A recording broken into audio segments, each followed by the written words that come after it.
Inflation not just impacting your money, it's also hitting America's education system. Concerns of grade inflation rising as more schools report an increase in the number of students who are chronically absent.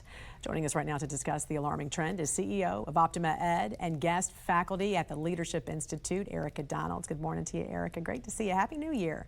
Good morning. Happy New Year to you. So this new report by Attendance Works shows 15 million children, or 30% in K through 12 schools, were chronically absent. So explain to us, what does this mean for students and also for schools that rely on federal dollars directly connected to the daily count in the classroom there?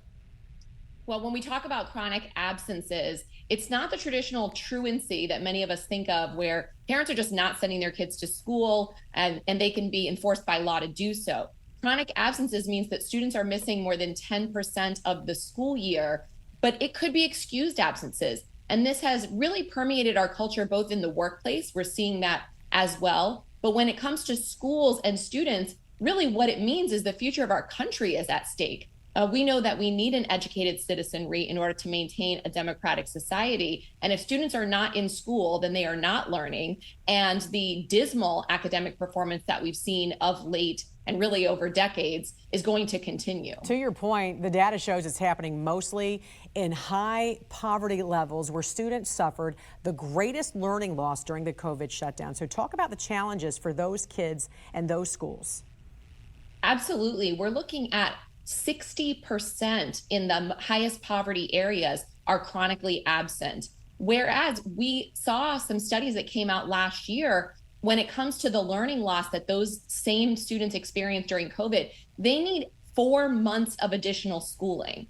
While teachers unions will not negotiate, they will not allow us to add more school days to the school year, but this chronic absenteeism means that they're actually missing school that is scheduled. So it is a huge problem for those communities. It means that these students are never going to catch up on the learning loss that they experienced during the pandemic. And this is also coming at a time when evidence of grade inflation has spiked. So parents and even educators on a national level not really getting an accurate picture of the effect this is having. So how frightening is this for you, not only as an educator, but as a mom? Because, you know, we already have U.S. students' math and reading scores at their lowest levels in decades right now. Absolutely. And I believe in accountability through transparency. And if we're not being honest with parents and other stakeholders about the performance of our students and our schools, we're not going to get the results that we need to compete globally on an education perspective. So it is a national crisis. Our schools need to be honest with parents about how students are performing so parents can understand how absenteeism affects their students and their future academically. And so we actually in Florida are here looking at that coming in this legislative session. What do schools need to do to communicate about this better to families and stakeholders to get these students in school? Very quickly, what are some of those solutions? What did you guys talk about? How should lawmakers approach this issue?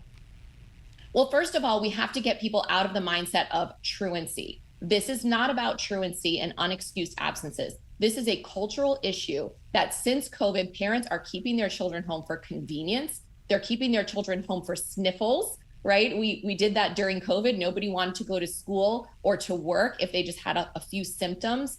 And we cannot have that any longer. So there has to be some communication about the types of absences that are being affected here. We need to reward students coming to school, and we need to be more public about that. But most importantly, we need to give parents and stakeholders confidence that coming to school actually means something. Unfortunately, during COVID, parents saw a lack of rigor in the classroom, and they're wondering, is it even worthwhile for me to send my child to school every single day if they're not even learning much anyway?